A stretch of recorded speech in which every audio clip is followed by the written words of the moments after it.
बिस्मिल्लाहिर्रहमानिर्रहीम। आज Microsoft server 2016 को इंस्टॉल करते हैं। इससे पहले मैंने सर्वर 2012 इंस्टॉल की थी।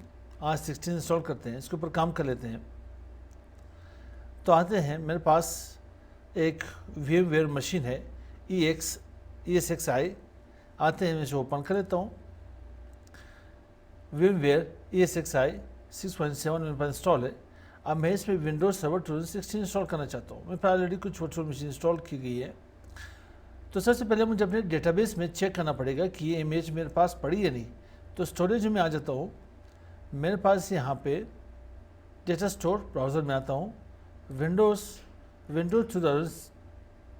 2000 यहाँ पे मेरे पास कौन सी 12 पड़ी हुई है, और साथ ही मेरे पास 16, ये विंडोज सर्वर 2016 में पड़ी हुई है। तो मैं आता हूँ, सर्वर 2016 को इंस्टॉल कर लेता हूँ। इसके लिए अच्छा, ये इमेज लाते कहाँ से? आप यहाँ से अपलोड कर सकते हो, अपनी मशीन से, अपनी फिजिकल मशीन से, अपने कंप्यूटर से आप इन्हें अपलोड कर सकते हो यहाँ से। तो मैं इसे वापस यहाँ पर कैंसिल कर लेता हूँ। वर्चुअल मशीन के पास आ जाए, यहाँ पे क्रिएट वर्चुअल मशीन कर ले। फर्स्ट के पास आ रहा है, यहाँ पे लेफ्ट पैनल में select creation type, create a new virtual machine. जी मैं न्यू क्रिएट वर्चुअल मशीन यहाँ क्रिएट करना चाहता हूँ। यहाँ पे deploy virtual machine from OVF और OVI फाइल। अगर पहले से आपके पास कोई वर्चुअल मशीन इंस्टॉल की गई है तो आप उसकी इमेज यहाँ से भी पिक कर सकते हो। तो मैं यहाँ पे आ जाऊँ, first create new virtual machine, next. Then यहाँ पे नाम टाइप करें। मैं क्या नाम देना चाहता हूँ? Windows server 2016। अब यहाँ पे मेरे पास गेस्ट OS फैमिली कौन सी है? विंडोज़ की है। वर्जन कौन सी है मेरे पास? Windows server 2016। या इसके बाद अगर आपके पास 19 आ जाए, 19 भी आप यहाँ पे इंस्टॉल कर सकते हो। क्लिक कर ले यहाँ पे और इसे कर ले। यहाँ पे ऑर्डर के लिए चाहिए, तो मेरे पास ऑर्डर यहाँ पे 6 TB की है। नेक्स्ट। अब मेरे पास यहाँ पे 2 CPU, 2 CPU है जो कि 6 कोर की है। मैं 2 कोर यहाँ पे दे देना चाहता हूँ, ठीक। और साथ ही इसकी मेमोरी 16 कर देता हूँ, 16,384। 16 GB में यहाँ पे से रैम दे देता हूँ, और साथ 200 GB में से हार्ड डिस्क दे देता हूँ।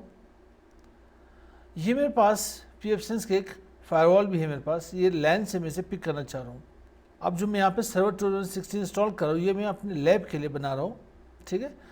लैब की जितनी भी PC है सबको मैं क्लाइंट के ऊपर ले आता हूँ, और तमाम क्लाइंट में इसी सर्वर के डोमेन में रजिस्टर कर लेता हूँ। तो यहाँ से मुझे इसकी इमेज चाहिए, डेटा स्टोर से इसकी इमेज उठा लेते हैं। विंडोज़ इमेज इसकी यहाँ पड़ी सर्वर 2016। देन इसे यहाँ पे सिलेक्ट और इसे नेक्स्ट यहाँ पे फिनिश कर ले इसे। अब यहाँ पे मेरे पास सर्वर 2016 आ गई। आप यहाँ पे जस्ट इन्हें क्लिक कर ले और साथ ही इसकी पावर ऑन कर ले इसे। मैं इसे यहाँ पे मैक्सिमाइज कर लेता हूँ। प्रेस करके विंडोज सेटअप स्टार्ट कर ले, इंटर कर ले। अब यहाँ पे मेरे पास सर्वर 2016 की इंस्टॉलेशन यहाँ पे स्टार्ट हो जाएगी। सेम की वजह से विंडोज 10 होती है, विंडोज 8 उसी तरह की सेटअप चले, लेकिन थोड़ा सा प्रोसेस चेंज इसका। नेक्स्ट कर ले आप चीज़ यहाँ पे इंस्टॉल नाउ। इसमें कुछ थोड़ा सा खास ख्याल रखें। ये मेरे पास जो इमेज पड़ी है आपके डेटा सेंटर की है। इस यहाँ के पास 2 ऑप्शन आते हैं। मुझे GUI मोड चाहिए, CLI मोड नहीं। यहाँ के पास है Windows server 2016 standard evolution mode, Windows server 2016 standard evolution desktop in experience मुझे चाहिए यहाँ पे। अगर आप यहाँ पे क्लिक कर लेते हो तो यहाँ के पास CLI मोड में आ जाएगी, कमांड लाइन इंटरफेस। तो मुझे GUI मोड चाहिए, तो जस्ट आप यहाँ पे क्लिक करके 64 बिट की विंडो है, नेक्स्ट। यहाँ पे इसकी जो लेसन टर्म है आप इन्हें कंप्लीट पढ़ ले, सही। उसके बाद यहाँ पे चेक लगा ले, चेक ऑन कर ले, I accept licence terms, next.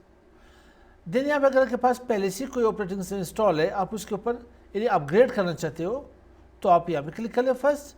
नहीं, मुझे अभी न्यू पार्टीशन चाहिए, न्यू ऑपरेटिंग सिस्टम मुझे इंस्टॉल करनी है, जो स्पेस मैंने दी है, तो आप कस्टम इंस्टॉल विंडोज़ ओनली के ऊपर क्लिक कर लें। अब मैंने अभी 2 GB स्पेस दिए तो आप इसे यहाँ पे न्यू कर लें। आप इसकी पार्टीशन यहाँ पे करना चाहते हो वेल ना हो बाद में चेंज कर सकते हो, अप्लाई कर लें इसे यहाँ पे ओके कर लें। फॉर्मेट करना चाहते हो तो आप इसे फॉर्मेट भी कर सकते हैं, यहाँ पे फॉर्मेट कर लें और इसे नेक्स्ट कर लें। अब इसकी इंस्टॉलेशन यहाँ पे स्टार्ट हो गई है। फर्स्ट ये यहाँ पे कॉपिंग करेगा, ठीक है, देन इसके जो भी फीचर्स आएंगे उन्हीं को ये इंस्टॉल कर लेगा। तो तब तक मैं अपने वीडियोस को यहाँ पे पास कर लेता हूँ। कस्टमर सेटिंग में यूज़र एडमिनिस्ट्रेटर पासवर्ड में यहाँ पे टाइप कर लेता हूँ।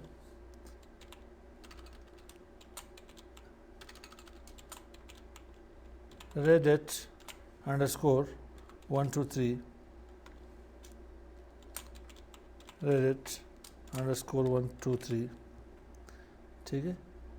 इसे मैं यहाँ पे चेक कर लेता हूँ पासवर्ड को और इसे फिनिश कर लेते हैं। अब यहाँ पे मेरे पास विंडोज़ सर्वर 2016 इंस्टॉल हो चुका है। इसके यहाँ पे मेन लॉगिन स्क्रीन आएगी मेरे पास, मगर यहाँ पे एक चीज़ याद रखें,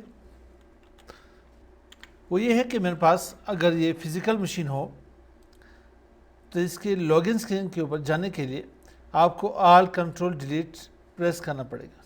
अगर मैं यहाँ पे ऑल कंट्रोल डिलीट प्रेस कर लूँ तो ये मेरी फिज़िकल मशीन आ जाएगी, बजाय कि वर्चुअल मशीन के ऊपर मैं काम कर सकूँ ये मेरे पास फिज़िकल मशीन आएगी।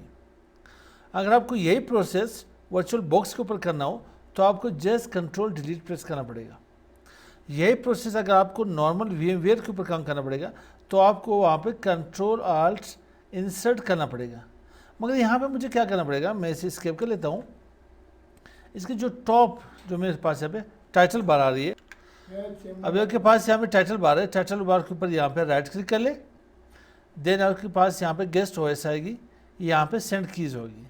आप यहाँ पे कंट्रोल ऑल्ट डिलीट के ऊपर प्रेस कर ले, देन आप यहाँ पे लॉगिन कर सकते हो। जो पासवर्ड मैंने दी थी यहाँ पे पासवर्ड यहाँ पे क्लिक कर ले, पासवर्ड redhat_123 थी, इंटर करें यहाँ पे। अब यहाँ के पास विंडोज सर्वर 2016 कंप्लीट इंस्टॉल हो चुकी है।